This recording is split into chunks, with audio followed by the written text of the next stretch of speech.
నా ప్రాణమా ప్రియ నేస్తమా నా యేసు దైవమా నాలోని రూపమా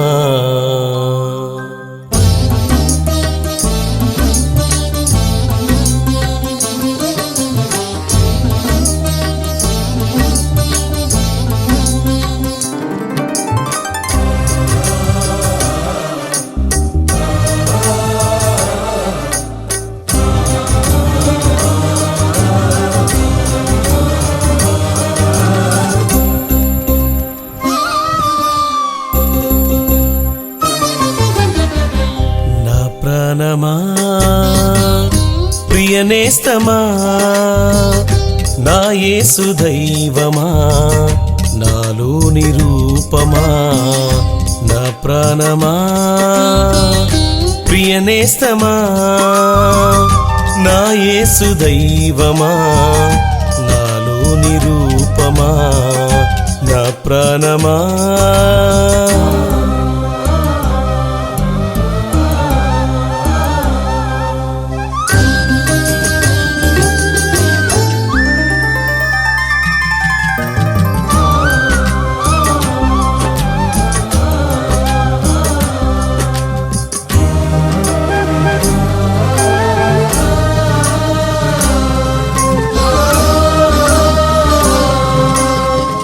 గురి యుద్ధకి నేను పరుగెత్తుచుండగా గురి పెట్టి సాతాను నన్ను శోధించెను.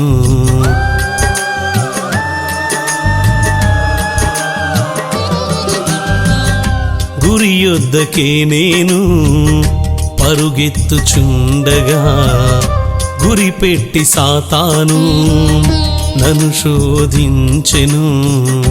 నా హీన స్థితిలో ఆదరణ నీవై నా దీన స్థితిలో ఓదార్పు నీవై నా హీన స్థితిలో ఆదరణ నీవై నా దీన స్థితిలో ఓదార్పు నీవై నడిపించుచున్నావా నా యేసు దైవమా నడిపించుచున్నావా నా యేసు దైవమా నా ప్రాణమా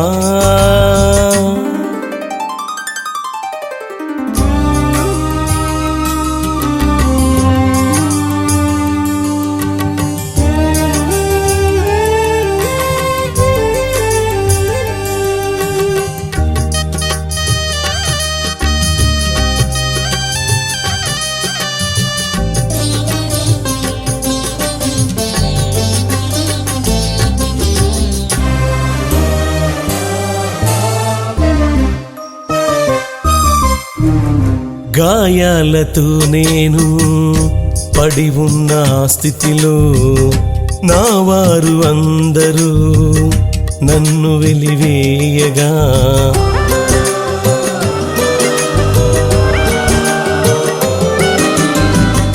గాయాలతో నేను పడి ఉన్న స్థితిలో నా వారు అందరూ నన్ను వెలివేయగా నా మంచి వైద్యునిలా నన్ను స్వస్థపరచితివా నా మంచి కాపరి నీవై నన్ను కాచియుంటివా నా మంచి వైద్యునిలా నన్ను స్వస్థపరచితివా నా మంచి కాపరి నీవై నన్ను కాచియుంటివా నీ సాక్షిగా నన్ను నడిపించుచున్నావా నీ సాక్షిగా నన్ను నడిపించుచున్నావా నా ప్రాణమా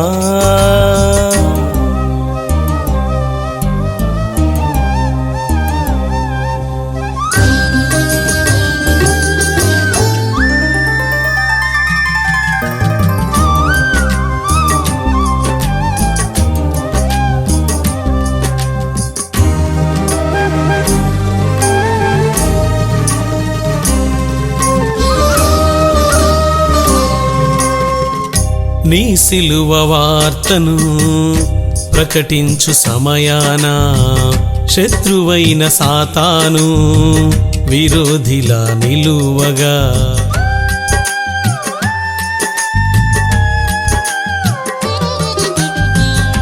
నీ సిలువ వార్తను ప్రకటించు సమయాన శత్రువైన సాతాను విరోధిలా నిలువగా, నా బలహీనతలో ఆత్మబలము నీవై, నా శక్తిహీనతలో దైవశక్తి నీవై, నా బలహీనతలో ఆత్మబలము నీవై, నా శక్తిహీనతలో దైవశక్తి నీవై, పోరాడుచున్నావా నా తోడు నీవై, పోరాడుచున్నావా నా తోడు నీవై.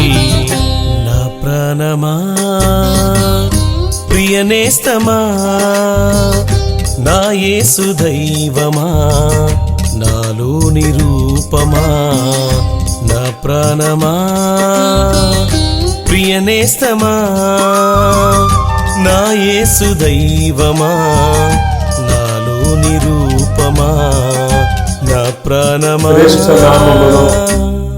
క్రీస్తునందు దేవుని పిల్లలైన వారికి, నా ప్రియ సహోదరి సహోదరులకు, అక్క చెల్లెలకు, అన్నదమ్ములకు, దేవుని పిల్లలందరికీ కూడా నా హృదయపూర్వక వందనాలు. ఈ ఛానల్ని వీక్షిస్తూ మరి అభివృద్ధికి తోడ్పడుతూ అనేకుల చేత మీరు సబ్స్క్రైబ్ చేసిందే కాక ఇతరుల చేత సబ్స్క్రైబ్ చేపిస్తూ, మీరు వాక్యం విన్నది కాక ఇతరులకు వాక్యాన్ని ఫార్వర్డ్ చేస్తున్నందుకు చాలా సంతోషకరం. వీళ్ళరా గడిచిన ఎపిసోడ్స్లో మనం చూస్తే మొదట మనం నేర్చుకున్నది వాక్యములో కడగబడాలి అనే అంశం మీద మనం మాట్లాడుకున్నాం. కడుగుబడుటలో పార్ట్ 1 వాక్యములో కడుగుబడాలి, పార్ట్ 2 యేసు రక్తములో కడుగుబడాలి, పార్ట్ 3 ఈరోజు దేనిలో కడుగుబడాలి? Very good. దేవుడు మిమ్మల్ని ఆత్మలో కడిగి శుద్ధించుగాక. ఆమేన్, హల్లెలూయా. చాలా మందికి అనుకోవచ్చు, అయ్యా ఇదేందయ్యా యేసు రక్తంలో కడగబడమనాలి, వాక్యంలో కడగబడాలి, మరి ఆత్మలో కడగబడాలి అంటే ఎన్నిసార్లు కడగబడాలి, ఎన్ని రకాల కడగబడాలంటే నేను చెప్తాను. మన ఒంటికి సబ్బు పెట్టుకున్న తర్వాత స్నానం చేసేటప్పుడు ఆ సబ్బు ముందు నీళ్లతో కడుక్కుంటాం దేహాన్ని, తర్వాత సబ్బు పెడతాం, మళ్ళా ఆ నురగంతా సబ్బు పెట్టిన తర్వాత మళ్ళా రుద్దుతాం, మళ్ళా నీళ్లు పోస్తాం. అది స్నానం కదా. అదేవిధంగా శరీరానుసారమైనటువంటి ప్రతి విధమైన పాపమును, అపవిత్రతను పోగొట్టుకోవడానికి మారు మనస్సు అనేది చాలా ప్రాముఖ్యమైనది క్రైస్తవ జీవితంలో.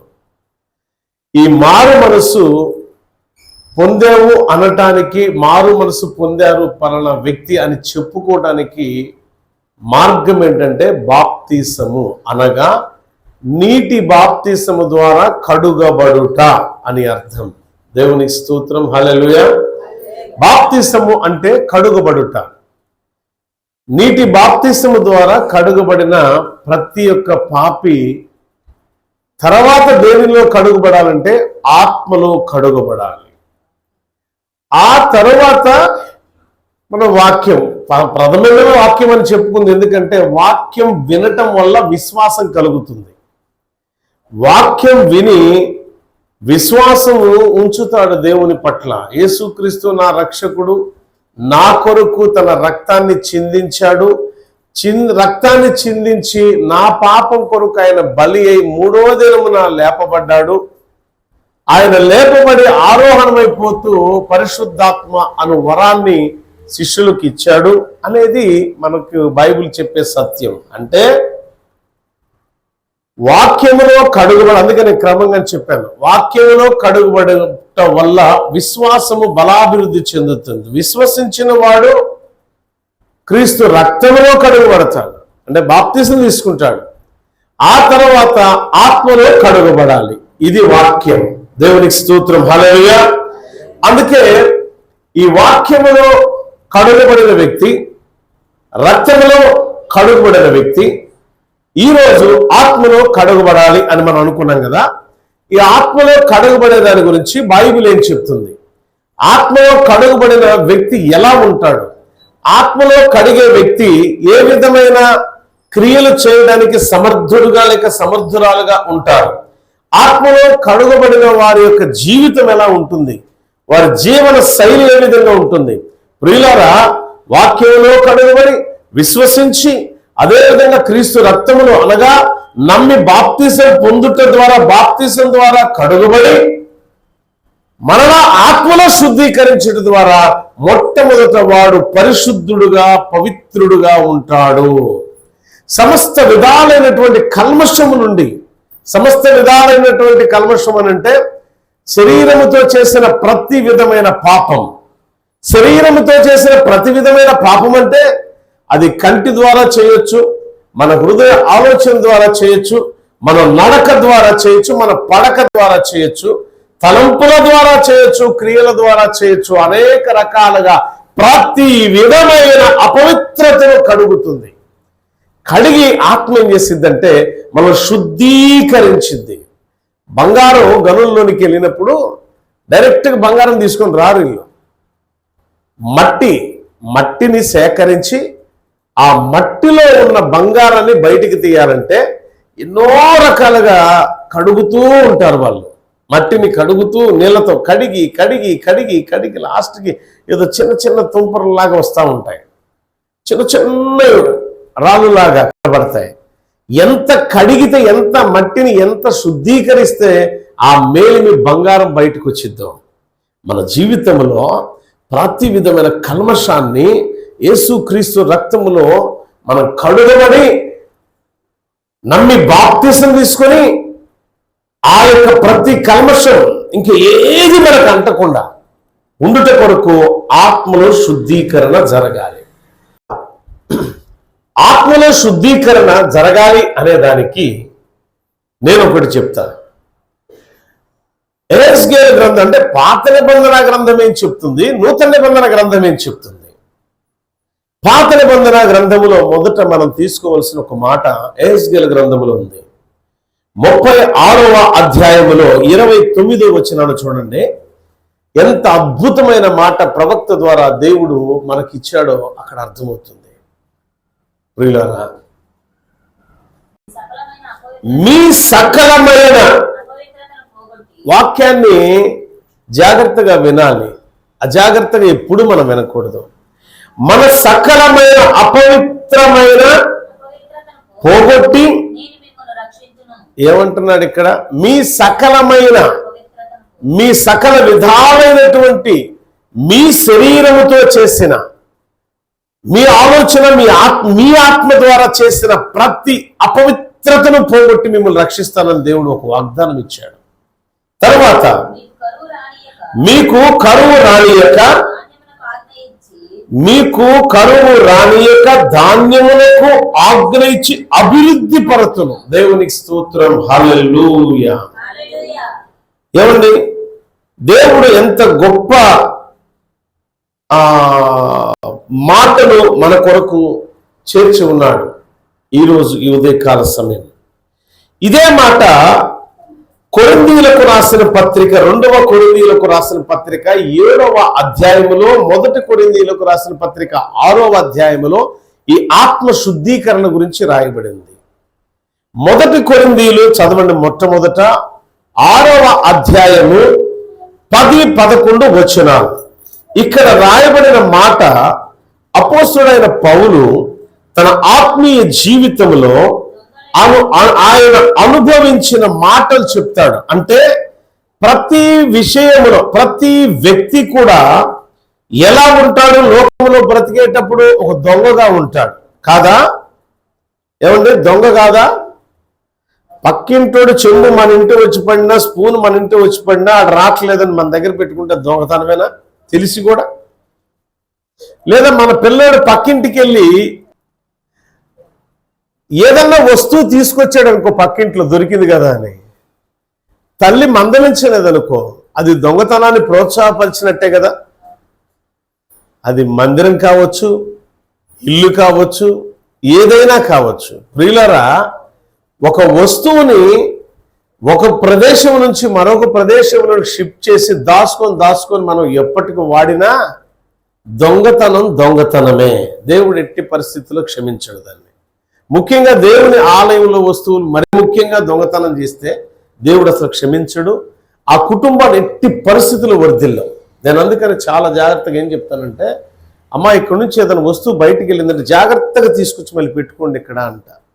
ఏ రూపంలో శాపం వచ్చిందో తెలియదమ్మా. ఈ చీపిరి పుల్లైనా సరే మనకొద్దు, దేవుని మందిరంలో మనకొద్దు, ఇతరుల ఇళ్లలో జాగ్రత్తగా తీసుకొచ్చి పెట్టాలి. ప్రియులారా, ఇక్కడ ఏమంటున్నాడంటే దొంగలు చెప్తున్నాడు చూడండి. లోపులైనను తాగుబోతులైనను దోషకులైనను దోచుకుని వారైనను దేవుని రాజ్యమునకు వారసులు కానేరరు. స్పష్టంగా చెప్తుంది, వినండి. దొంగలు దేవుని రాజ్యానికి వారసులా? ఇప్పుడు నువ్వు ప్రార్థన చేస్తే, ఎంత ప్రార్థన చేసినా పక్కింటి దొంగతనం చేస్తే నువ్వు దేవుని రాజ్యానికి వారసురాలు అవుతావా? వారసుడు అవుతావా? పక్కింటోడు చేలో నుంచి లేదా పక్క చేలో దగ్గర నుంచి 4 కట్టలు తెచ్చుకుంటే నువ్వు అది మేలనుకున్నావా? దొంగతనమే కదా. చాలా మంది దొంగతనం చేసి చాలా బుద్ధిమంతులు త్రిబులమ్మేల్ లాగా ఉంటారు. చిన్నదైనా సరే దొంగతనమే. దేవుని రాజ్యం మనకిక నువ్వు ఎన్ని రకాల పాటలు పాడుకో, ఎన్ని రకాలుగా స్తుతి చేసుకో, ఎన్ని రకాల ప్రార్థనలు చేయి, ఎన్ని రకాలుగా ఉపవాసాలు ఉండు, ఎన్ని రకాల పరిచర్యలు చేసుకున్నా దొంగతనం చాలా ప్రాముఖ్యమైనది. గుర్తుంచుకోండి. నువ్వు దొంగవైతే నీకు పరలోక రాజ్యం లేనట్టే. రెండవది, దొంగతనం అనగానే ఆయింటది కాదు. 10వ భాగం దొంగతనం చేసే వాళ్ళు కూడా పరలోక రాజ్యానికి వారసులు కానివే కాదు. 10వ భాగం అంటే ఒక డబ్బు కాదు. అక్కడ మీరు కూడా జ్ఞాపకం చేసుకోండి, డబ్బే కాదు. నీ ఇంటిలో, నీ పంట పొలములో ప్రతి పంటలో 10వ భాగమును నువ్వు చెల్లిస్తున్నావా? నీ ఇంటిలో వేసిన దాంట్లో నీ 10వ భాగం చెల్లిస్తున్నావా? 10వ భాగము గురించి సందర్భం వచ్చింది కాబట్టి ఒక్క లైన్ చెప్తా మీకు. 10వ భాగము ఆది కాలములో అనగా పాత నిబంధన గ్రంథములో నూనెతో సహా 10వ భాగం చెల్లించాలి దేవునికి. మనం ఏదైతే బట్టలు కానీ, మన తలకు నూనె, మన యొక్క ఆహారం నిమిత్తం ఉండే వంట నూనె, ఆ వంట సరుకులు, తాలింపు గింజలతో సహా. అసలు 10వ భాగం గురించి ఏం తెలుసు? 10వ భాగం గురించి సేవకుడు ఎవరైనా చెప్పారంటే చచ్చిపోతారు. కారణం మీరు దొంగలు కాబట్టి. కారణం పరలోక రాజ్యానికి వెళ్ళాలన్న ఆశ మీకు లేదు కాబట్టి. ఆ లోపితత్వం నీలో ఉంది కాబట్టి మీ దగ్గర పరిశుద్ధాత్మ నీలో లేదు. పరిశుద్ధాత్మను నువ్వు కడుగబడిన వ్యక్తిగా ఉండాలి అనుకుంటే చింతపండు కాదు, ఆవపు గింజైనా సరే దొంగతనం చేయబాక. పర్ఫెక్ట్ గా తీసుకొచ్చి దేవుని సముఖంలో ఇవ్వు. ఒకవేళ అవన్నీ నువ్వు ఇవ్వలేని పక్షంలో దానికి తగినది తీసుకొచ్చి ఇవ్వు. ధన రూపంలో ఒక సేవకుడు కంటే ఒక మనిషికి ఇచ్చినట్టు నువ్వు భావిస్తే ఇవ్వబాక. నువ్వు దొంగగానే ఉండవు. లేదా అలా అనుకుంటే దేవుని యొక్క ఆలయంలో కానుకలు పెట్టుంది, కానీ 10వ భాగం అనేది దేవుని సేవకుని చేతులు పెడితేనే దీవెనది. ఇది బైబిల్ సత్యం. నేర్చుకోండి. తెలియకపోతే ఇంటికి వెళ్ళి ఖాళీగా ఉన్న టైంలో ముచ్చట్లు చెప్పుకునే కంటే వాక్యం చదవండి, మీకు అర్థమైంది. మన జీవితంలో ఎదుగుదల లేకుండా పోవడానికి కారణాలు ఏంటి తెలుసా? మనమే. 10వ భాగం దొంగతనం చేస్తావు, పక్కింటోడు దొంగతనం చేస్తావు, దేవుని ఆలయంలో దొంగతనం చేస్తావు. అంతా దొంగ బుద్ధే. దేవుని ఆలయం అనగానే ఆలయంలో ఉన్నాయన్నీ అని కాదండి. దేవుని ఆలయంలో 10వ భాగం కూడా దేవుని ఆలయానికి సంబంధించినదే. నువ్వు తినే ఆహారం, బియ్యపు గింజలు కూడా దేవునికి 10వ భాగం చెల్లించాలా. ఎక్కడ చెల్లిస్తాం మనం? దొంగలమో అయిపోయింది. ఇంకా చాలా చెప్పాలంటే చాటభారతం చాలా ఉండిద్ది. సో నువ్వు దొంగవు కాబట్టి మనసు మార్చుకో. పరిశుద్ధాత్మ నిన్ను ఏలుబడి చేసింది. రెండో మాట 10వ వచనంలోనే చక్కగా రాశాడు చూడండి. లోభులు, ఆ లోభి తత్వం, ఇవ్వాలి అనుకున్నది ప్రేమగా ఇవ్వు కానీ ఆ ఇచ్చేదంటే లోభి తత్వాన్ని చూపించబాక. నువ్వు ప్రార్థన చేయాలి అనుకున్నావు, చేసేయి. లోభి తత్వం చూపించబాక. పరిచర్య చేయాలనుకున్నావు, చేసేయి. అది ఎంతైనా సరే. ఆ లోభీతత్వం ఉండగానే పరలోక రాజ్యం మనకి లేనే లేదు. ఇది నేను చెప్తున్న మాట, బైబిల్ చెప్తున్న మాట. మీరు కూడా వాక్యం చూడండి. 1 కొరింథీయులకు రాసిన పత్రిక 6వ అధ్యాయము 10-11 వచనాలు నేను చెప్తున్నాను మీకు. పరిశుద్ధాత్మలు ఎందుకు కడుగుబడాలంటే, కడుగుబడిన వారికి లోభీతత్వం ఉండదు, కడుగుబడిన వారికి దొంగతనం చేసే బుద్ధి ఉండదు.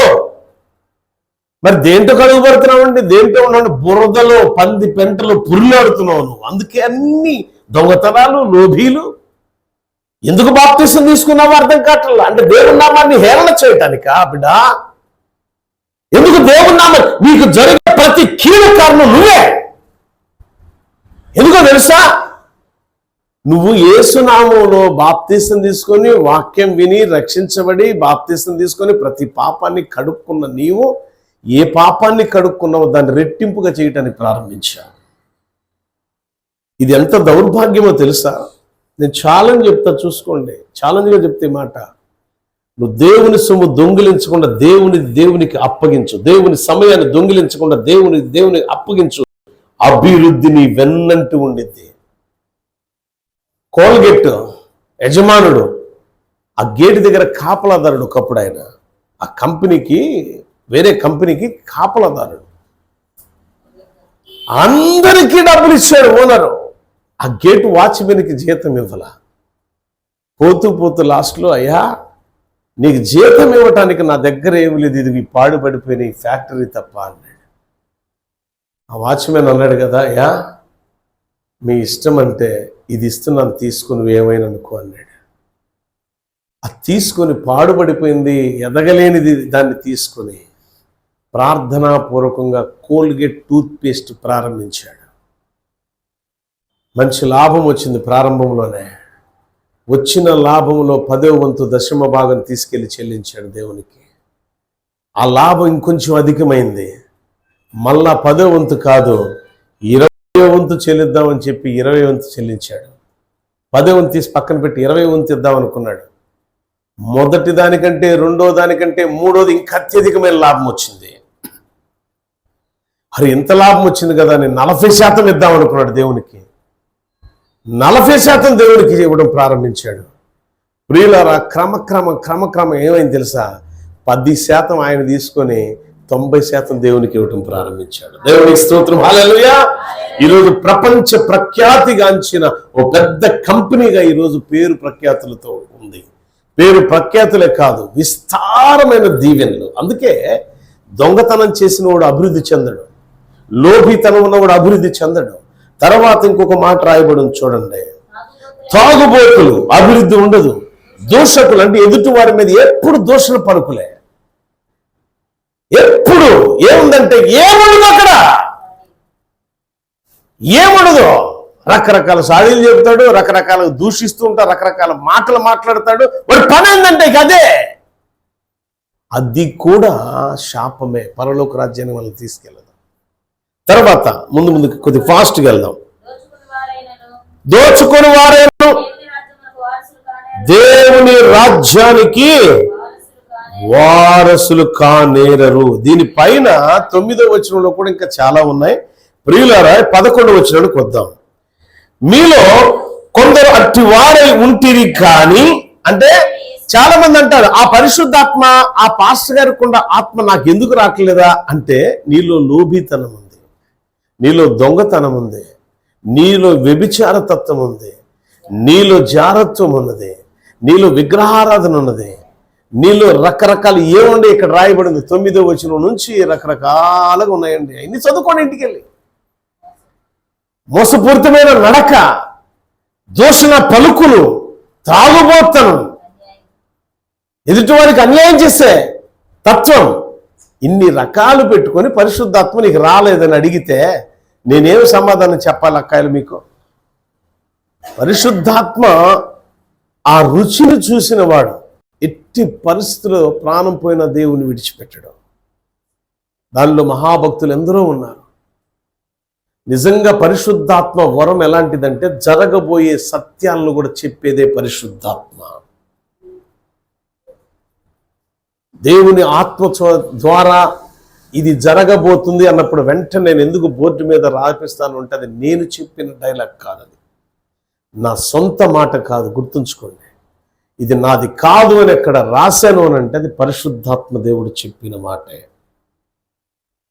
ఏదన్నా మాట తప్పాడా దేవుడు? ఇప్పటి వరకు మీరు ఈ సంఘానికి వస్తున్న దగ్గర నుంచి ఎప్పుడన్నా మాట తప్పింది ఏదన్నా ఉందా? ఆనవాళ్ళు చెయ్యన్న మాట తప్పితే దేవుడు మాట తప్పాడని ఏదన్నా ఒకటి చెప్పండి నాకు.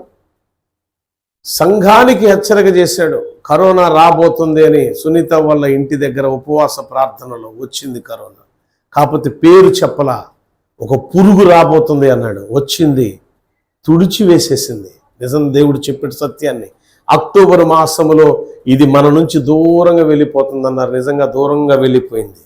సంఘములో ఒక ప్రాణం కూడా పోదన్నాడు, నిజంగా సంఘం ప్రాణం కూడా పోలా. ఎక్కడ దేవుడు మాట తప్పాడు? ఇది పరిశుద్ధాత్మ మాట, పాస్టర్ గారి మాట. చెప్పండి. అరే, పరిశుద్ధాత్మ నాలో ఉండి మాట్లాడినప్పుడు ఆ రుచిని నేను పొందుకున్నప్పుడు నేను ఎంత ఆనందాన్ని పొందుతానో తెలుసా? మీకు ఆ అనుభవం లేదంటే మీరు దొంగలైతేనే అనుభవం పొందుకోలేకపోతున్నారు. ఎక్కడ మీరు దొంగతనం చేస్తున్నారు?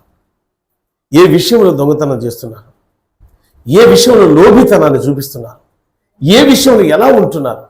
కారణం ఏంటంటే మీకు ఆత్మలో శుద్ధీకరణ లేకుండా పోయింది. ఇందుకే ఆత్మలో శుద్ధీకరణ ఉంటే ఈ పని ఏది మీరు చేయరు. ఎందుకు ఆత్మలో మీరు శుద్ధీకరించబడాలి?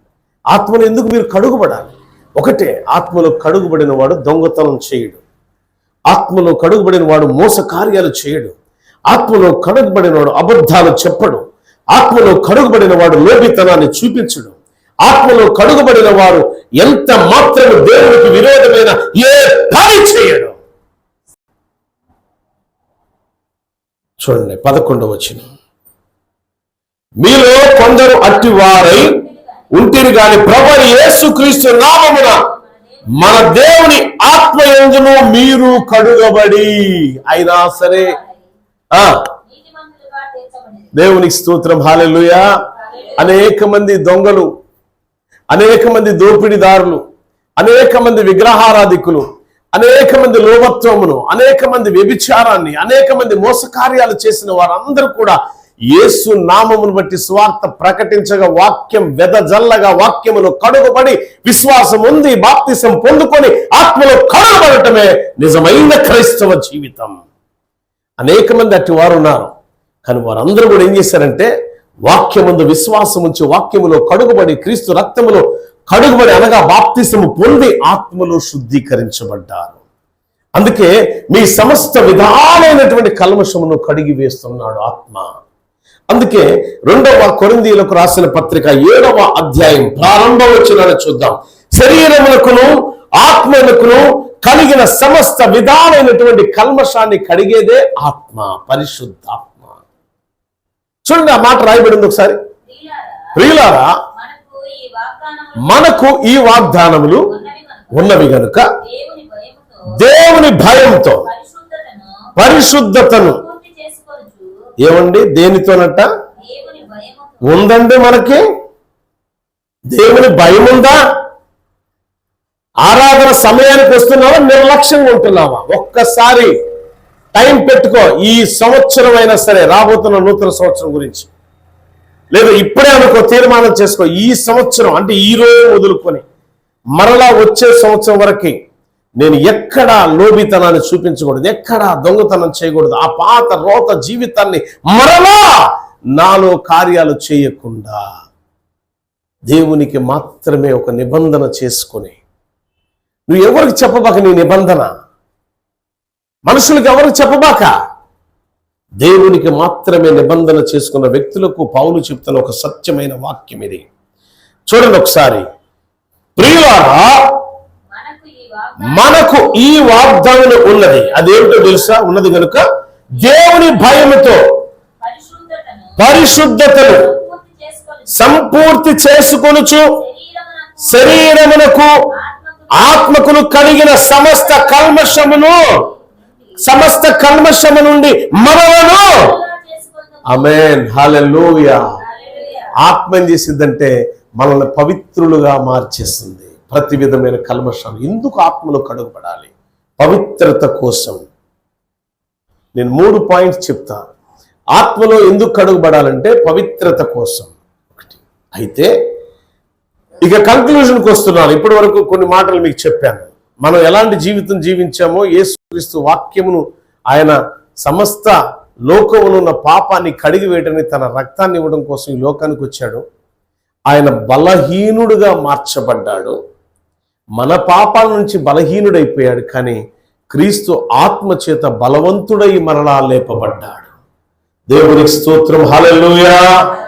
క్రీస్తు ఆత్మ, మన శరీరానుసారమైన ఆత్మ మనకి మరణాన్ని ఇస్తే, క్రీస్తు ఆత్మ లేక దేవుని పరిశుద్ధ ఆత్మ నిత్య జీవాన్ని ఇస్తుంది. అందుకే ఆనాడు ఆది అపోస్తలులు ఇదే ఆత్మ కొరకు, ఆత్మలో కడుగుబడుట కొరకు అంగలార్చారండి. సుమారు 49 రోజులు ప్రార్థన చేశారు. ఆత్మలో వారు శుద్ధీకరించబడటానికి, కడగబడటానికి. అంటే కడగబడాలి అంటే వారిలో ఏముంటే ఏం కడుక్కోవడానికి వారు 49 రోజులు ప్రయాసపడ్డారు. 50వ రోజుని కడుక్కున్నారు. 50వ రోజు వారి మీదకి ఆత్మల దిగివేయగా నూతన శక్తిని, నూతన బలాన్ని పొందుకున్నారు. బలహీనులు కాస్త బలవంతులుగా మార్చబడ్డారు. అంతకుముందు ఏముంది? కడగక ముందంటే వారిలో ఏ మనస్తత్వం ఉందంటే దొంగతనం చేసే మనసు ఉంది, విగ్రహారాధన చేసే మనసు ఉంది, లోభీ తత్వం ఉంది, మోస కార్యాలు ఉన్నాయి, అబద్ధాలు ఉన్నాయి, శరీరానుసారమైనవి ప్రతి కార్యం వారిలో ఉంది. అది కడుక్కోవటానికి ఏం చేశారు తెలుసా? ఏది మా శరీరంతో గతంలో చేసిన ఏ మలినం, ఏ కలంకం మాకు అంటకుండా ఉండుట కొరకు ప్రభువా మమ్మల్ని శుద్ధీకరించి నీ ఆత్మతోని ప్రార్థన చేయటం ప్రారంభించాం. ఈరోజు నువ్వేమని ప్రార్థన చేయాలి తెలుసా? నీ గుండెల మీద చేసుకొని, అనగా నీ హృదయం మీద చేసుకొని నేను చెప్పిన మాట చెప్పండి. యేసయ్యా, నేను నిన్ను నమ్మి బాప్తిసం తీసుకున్నా.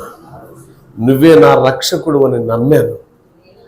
ఏ రీతిలో నా పాపమును బాప్తిసము ద్వారా కడుక్కున్నానో అదే రీతిలో నీ పరిశుద్ధాత్మ చేత నన్ను కడిగి సమస్త కల్మషము నుండి నాకు విడుదల దయచేసి పరిశుద్ధపరచమని యేసునామమున అడుగుచున్నాను తండ్రి, ఆమేన్. దేవుని స్తోత్రం, హల్లెలూయా. బాప్తిసం తీసుకున్న మీరు ఈ ప్రార్థన చేయండి. ప్రభువా, నా పాపాలన్నీ ఒప్పుకొని నీ రక్తంలో నేను కడగబట్టడానికి నిన్ను నమ్మి, అనగా నీ పునరుద్ధాన శక్తిని నమ్మి నేను బాప్తిసం తీసుకున్నానయ్యా.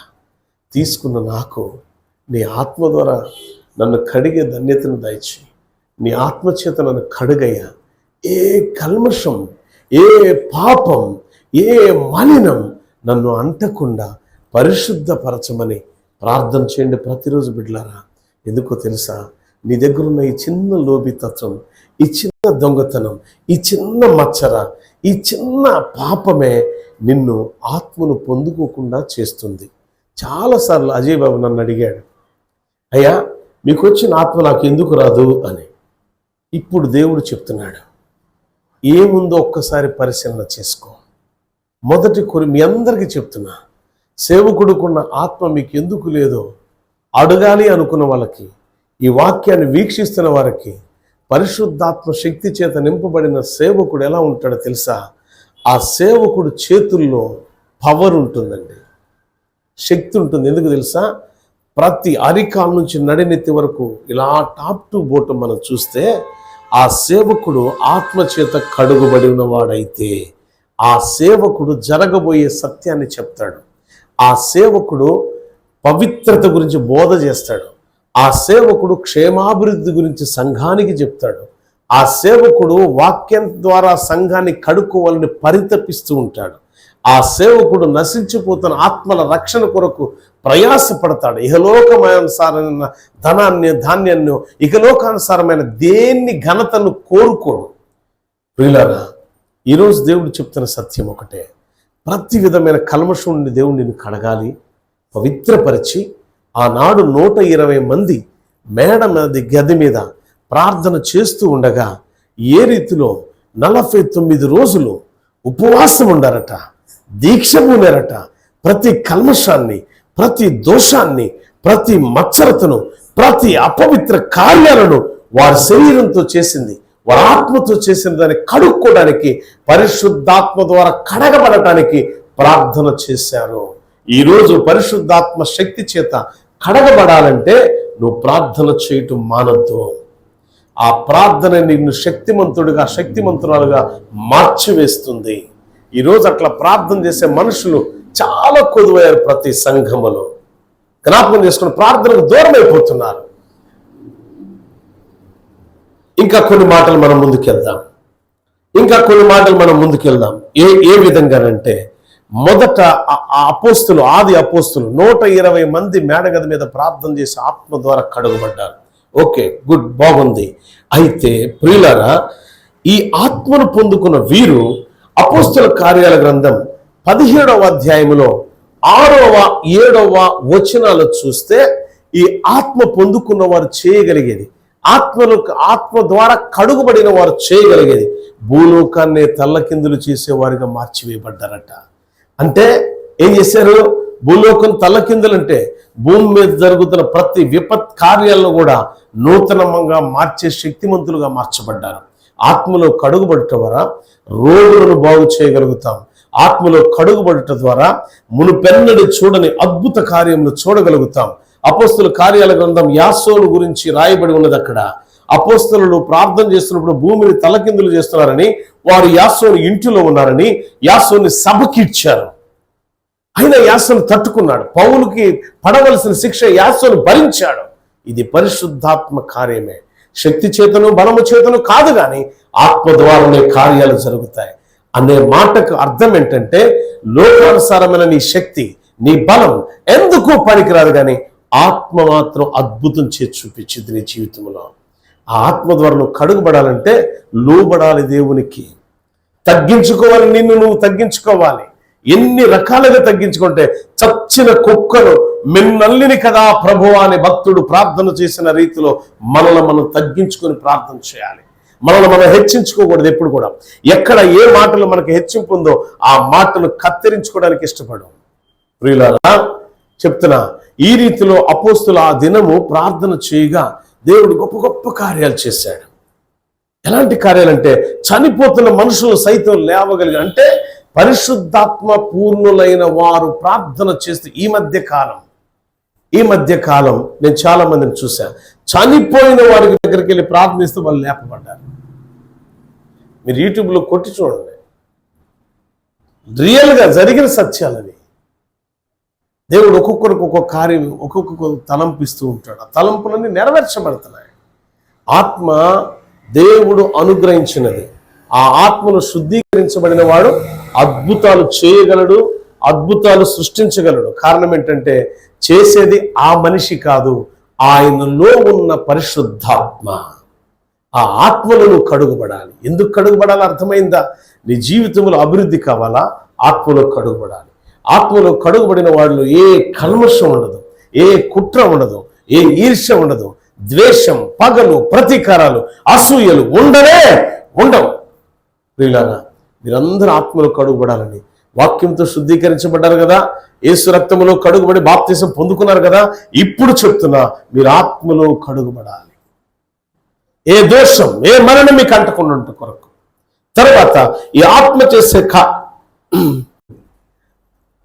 చేసే కార్యాలు ఎలా ఉంటాయంటే, పరిశుద్ధతలోనికి మనిషిని నడిపిస్తుంది. ఎవరైతే ఆత్మలో కడుగుబడతారో, వాక్యములో కడుగుబడి యేసుక్రీస్తు నమ్మి బాప్తిసం తీసుకొని క్రీస్తు రక్తంలో కడుగుబడిన వాడు పరిశుద్ధాత్మలో కడుగుబడిన తర్వాత ఎలా నడుస్తాడు అంటే, పరిశుద్ధతలో మాత్రమే, పవిత్రతలో మాత్రమే నడిపించబడతాడు. అనగా దేవునితో కలిసి నడుస్తాడండి.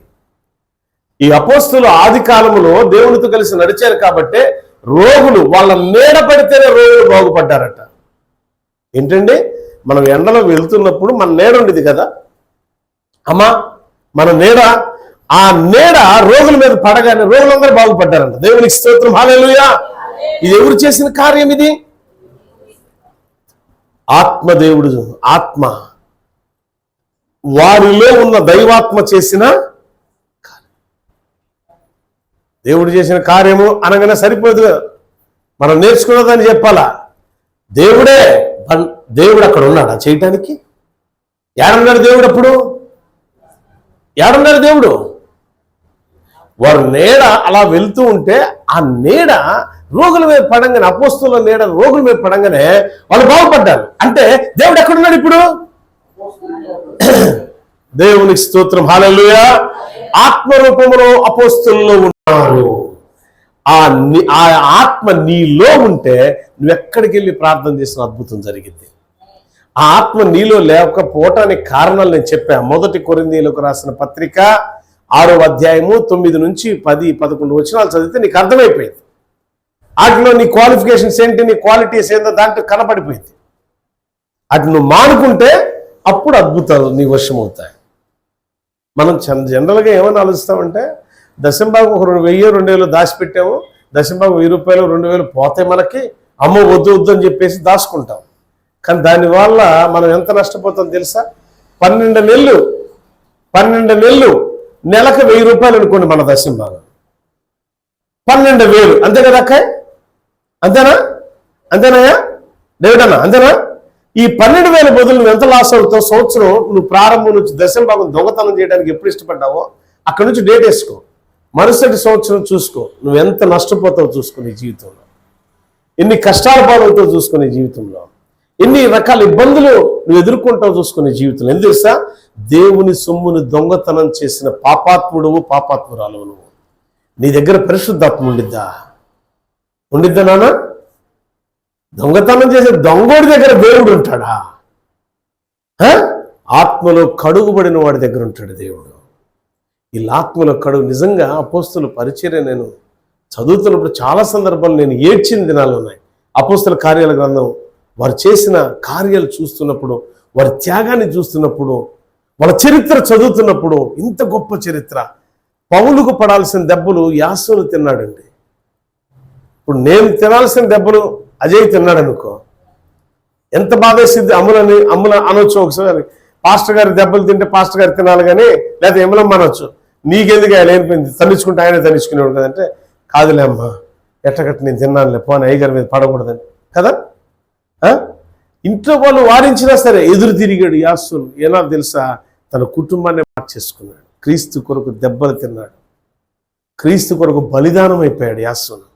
Is a great spiritual leader అనొచ్చు, ఆయన అపోస్తలు అనొచ్చు. అంత గొప్పవాడు. మనం చాలాసార్లు చెప్పుకున్న యాసోను చరిత్ర నేను చెప్పాను కూడా, సంఘములో యూట్యూబ్లో కూడా ఉంటుంది, జ్ఞాపకం చేసుకో. అలాంటి వ్యక్తి అండి, ఒక త్యాగపూరితమైన వ్యక్తి. ఆ త్యాగం ఎక్కడొచ్చింది అని అంటే ఆత్మచేత ఆయన కడుగుబడ్డాడు కాబట్టి. అంటే ఆత్మ ద్వారా కడుగుబడిన వాడు పవిత్రతలోనికి మార్చబడతాడు, పరిశుద్ధత కలిగి నడుస్తాడు, దేవునితో వాక్ చేస్తాడు, దేవునితో కలిసి నడుస్తాడు. రోమాపత్రిక 8వ అధ్యాయము 14-15 వచనాల్లో రాయబడింది, ఎందరు దేవుని కుమారులు దేవుని చేత నింపబడితే వారు దేవుని కుమారులు అనబడెదరు, వారు దేవునితో కలిసి నడుస్తారు. సో ఆత్మను పొందుకున్నారు, ఎవరితో నడుస్తారు ఇప్పుడు? దేవుని ఆత్మ చేత ఎంతమంది నడిపించబడితే వారు దైవ కుమారులే. ఆమేన్. చాలమ్మా, దేవుని స్తోత్రం, హల్లెలూయా.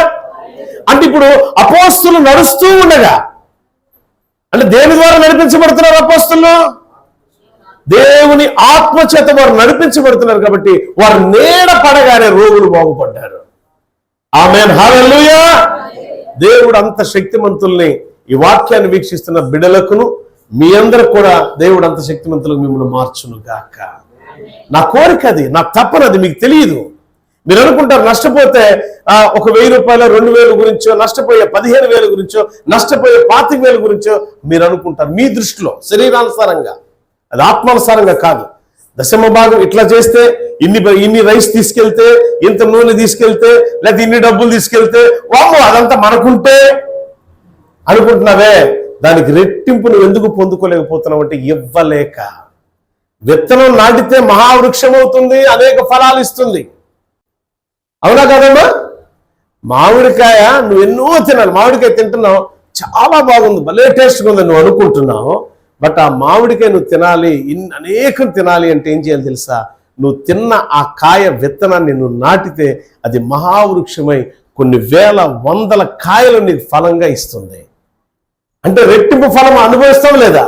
నువ్వు అదే దేవుని విషయములో దశమ భాగం విత్తనాన్ని దొంగిలించకుండా నాటి చూడో, అద్భుతం నీ వశమవుతుంది. యాసోను ఎందుకు తిన్నాడు? యాసోను అది కూడా అంటే త్యాగం కూడా ఒక ఫలమే. అందుకే యాసోను చరిత్రకి ఎక్కాడు.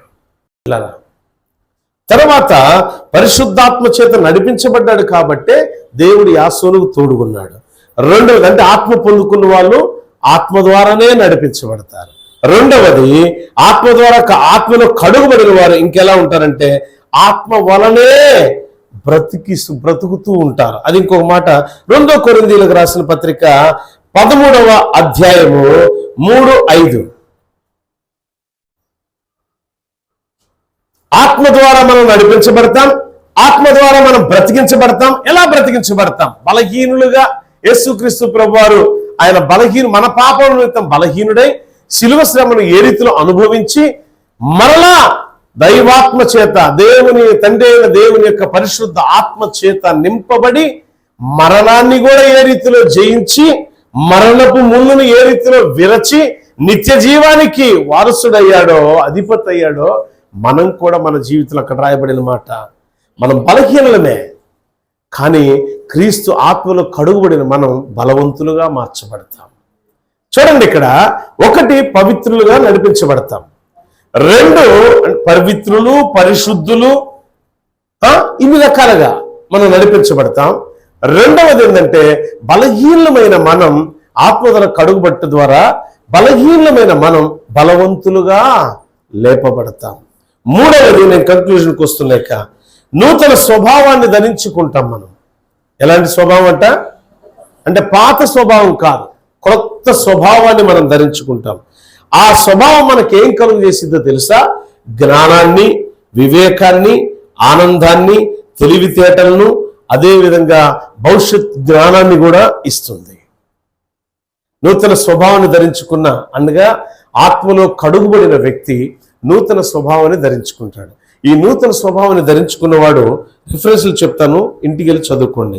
2వ పేతురు రాసిన పత్రిక 1వ అధ్యాయం 21వ వచనమును, అదేవిధంగా యెషయా గ్రంథం 11వ అధ్యాయం 2వ వచనం, ఇక్కడ రాయబడిన మాటలను బట్టి నూతన స్వభావాన్ని ధరించుకున్న అనగా ఆత్మలో కడుగుబడి నూతన స్వభావాన్ని ధరించుకున్న వ్యక్తి ఎలా ఉంటాడంటే జ్ఞానము, వివేకము, ఆలోచన సమస్తం ఆత్మ ద్వారా పొందుకొని జరగబోయే సత్యాలను కూడా చెప్పగలిగిన శక్తిమంతుడు అవుతాడు.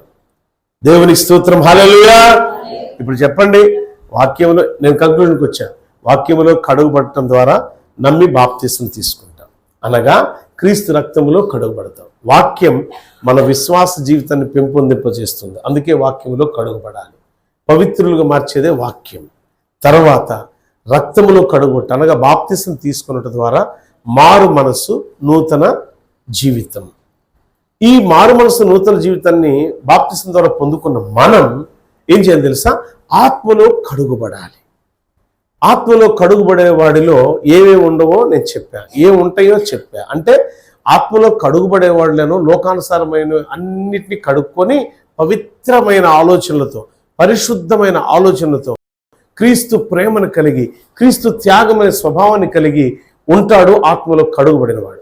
ఆత్మలో కడుగుబడలేకపోతున్నాడంటే, ఆత్మలో కడుగుబడలేక అంటే ఆత్మచేత వారు నడిపించబడలేకపోతున్నారు, ఆత్మశక్తిని వాళ్ళు పొందుకోలేకపోతున్నారంటే ఎన్ని రకాల సమస్త విధాల కల్మషం వారిలో ఉంటే ఆత్మ వారిలోనికి రాదు. పేరుకు మాత్రం బైబిల్ పట్టుకొని దేవానికి స్తోత్రం మాకు ఆత్రం అని అంటామే కానీ ఏమీ ఉండదు. జీవితం అంతా లాస్ తప్ప. క్షేమాభివృద్ధి నీకు కావాలా? ఎహెజ్కేలు గ్రంథం 36వ అధ్యాయం మనం చదివే 29వ వచనం. ఆత్మలో కడుగుబడిన వాడు ఎలా ఉంటాడో చెప్పాను నేను, ఒకసారి చూడండి. 36:29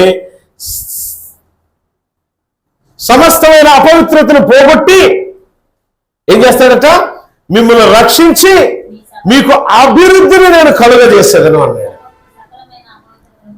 ఏం చేస్తాడటండి? ఆత్మ ద్వారా కడుగుబడిన ద్వారా సకల విధాలైనటువంటి కల్మషం పోగొట్టి, 1 రక్షణ, 2 అభివృద్ధి. కరువు అనేది ఉండదు నీకు. ఇక నీ జీవితంలో కరువు కరువు కరువు కరువు అని నీ నోటితో మాట్లాడుతున్నావు అంటే, అభివృద్ధి నీ జీవితంలో లేదు అని అంటే నువ్వు ఆత్మలో కడుగుబట్టడానికి ఇష్టపడుతున్నా. బిడ్డలారా, దయచేసి వీక్షిస్తున్న మీకు చెప్తున్నా, మీరు దైవాత్మలో కడగబట్టడానికి, ఆత్మ అభిషేకాన్ని పొందుకోవడానికి ఇష్టపడండి. అభివృద్ధి మీ వెన్నంటూ ఉంటుంది. దేవుడి మాటలు దీవించుగాక. ఆమేన్. ప్రార్థన చేసుకుందాం. మహాపరిశుద్ధుడా, తెలుసో తెలియకో మేము చేసిన ప్రతి కల్మషాన్ని, ప్రతి విధమైన పాపాన్ని క్షమించండి, మన్నించండి. దొంగతనం చేసామా, అబద్ధం ఆడుతున్నామా, మోసకార్యాలు చేసామా, నీకు విరోధమైనది ఏమి చేస్తే ప్రభా మా జీవితంలో అభివృద్ధి లేకుండా పోయింది. దయతో మన్నించి నేనైనను, వీక్షించిన బిడ్డలైనను, చేరి వచ్చిన బిడ్డలైనను, ఎవరమైనా సరే నీకు విరోధముగా ఏ పాపము చేయకుండా మమ్మల్ని నీ ఆత్మ ద్వారా కడుగండి ప్రభా.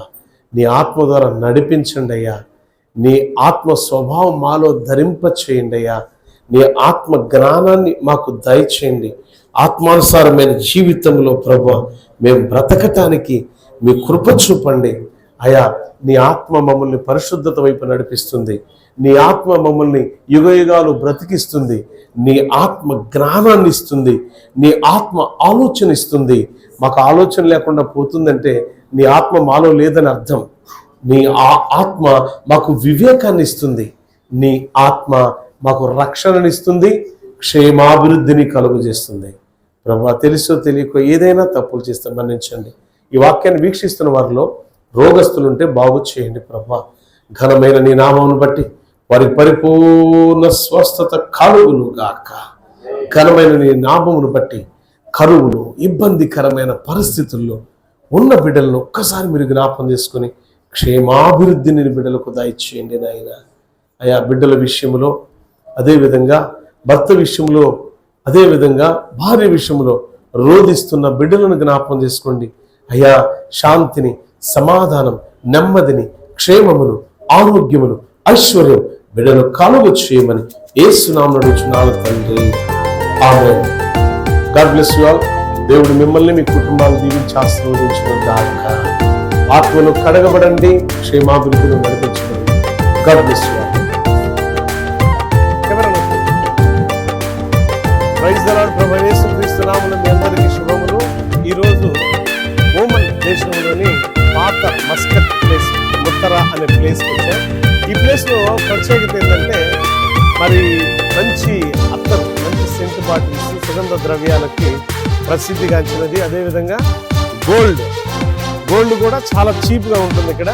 ఆ ప్లేస్ లో ఎలా ఉంటుంది ఏంటనేది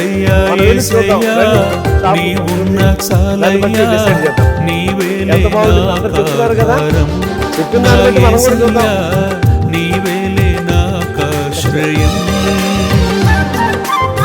యేసయ్యా యేసయ్యా నీ ఉన్న చాలయ్యా, నీవేలే నాకాధారం. నా యేసయ్యా నీవేలే నాకాశ్రయం. ఇది చాలా బాగుంది. నాకెంతో మేలు, నీవున్న చాలు నా జీవితాన. నీవున్న బ్రతుకే నాకెంతో మేలు. ఇవన్నీ కూడా సుగంధ ద్రవ్యాలు. యేసయ్యా యేసయ్యా నీవున్న చాలయ్యా, నీవేలే నాకాధారం.